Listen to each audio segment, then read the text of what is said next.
शिव कथा आदियोगी की दिव्य गाथा। अगर वीडियो अच्छा लगे तो सब्सक्राइब करें। भगवान शिव, जिन्हें महादेव, शंकर, भोलेनाथ और आदियोगी जैसे नामों से जाना जाता है, हिंदू धर्म में सबसे प्रमुख देवताओं में से एक हैं। शिव केवल एक देवता नहीं हैं, बल्कि सृष्टि, संहार और पुनर्निर्माण के प्रतीक हैं। उनकी कथा इतनी व्यापक और गूढ़ है कि इसे पूरी तरह समझना किसी साधारण व्यक्ति के लिए संभव नहीं।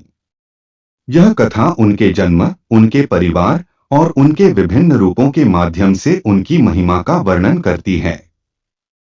शिव का जन्म और प्रकृति। शिव का कोई पारंपरिक जन्म नहीं हुआ। वे अनादि और अनंत हैं।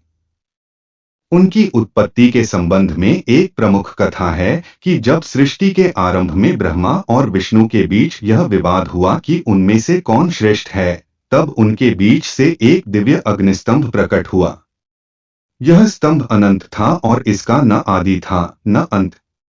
ब्रह्मा और विष्णु ने इसे समझने का प्रयास किया, लेकिन असफल रहे। उसी स्तंभ से भगवान शिव प्रकट हुए। यह घटना यह बताती है कि शिव को सृष्टि के आरंभ और अंत का आधार माना जाता है। शिव का स्वरूप। भगवान शिव का स्वरूप उनकी बहुआयामी प्रकृति को दर्शाता है। वे त्रिनेत्रधारी हैं, जिनकी तीसरी आंख ज्ञान और विनाश का प्रतीक है। उनका शरीर भस्म से लिपटा रहता है, जो सांसारिक मोहमाया से मुक्ति का प्रतीक है। गले में नाग देवता वासुकी और सिर पर चंद्रमा शोभा बढ़ाते हैं। उनके हाथों में त्रिशूल और डमरू है, जो शक्ति और सृष्टि का प्रतीक हैं। शिव कैलाश पर्वत पर रहते हैं, जो ध्यान और शांति का केंद्र है। पार्वती और शिव का विवाह। शिव की जीवन गाथा में उनकी अर्धांगिनी माता पार्वती का विशेष स्थान है। देवी सती, जो पूर्वजन्म में शिव की पत्नी थीं, ने अपने पिता दक्ष के यज्ञ में आत्मदाह कर लिया। इस घटना से शिव अत्यंत व्यथित हुए और संसार से विरक्त हो गए। लेकिन सती ने पार्वती के रूप में पुनर्जन्म लिया और शिव को पुनः पाने के लिए कठोर तपस्या की। उनकी तपस्या से प्रसन्न होकर शिव ने पार्वती को अपनी पत्नी के रूप में स्वीकार किया। शिव और पार्वती का विवाह सादगी और आध्यात्मिकता का प्रतीक है, जो यह सिखाता है कि प्रेम और समर्पण से सब कुछ संभव है। शिव और कामदेव। पार्वती की तपस्या के दौरान एक और घटना घटी। देवताओं ने कामदेव को शिव की तपस्या भंग करने के लिए भेजा। कामदेव ने शिव पर अपना प्रेम बाण चलाया, लेकिन शिव ने अपनी तीसरी आंख खोलकर उन्हें भस्म कर दिया। इस घटना ने कामदेव को देहहीन कर दिया, लेकिन उन्होंने देवताओं की रक्षा के लिए अपना बलिदान दिया।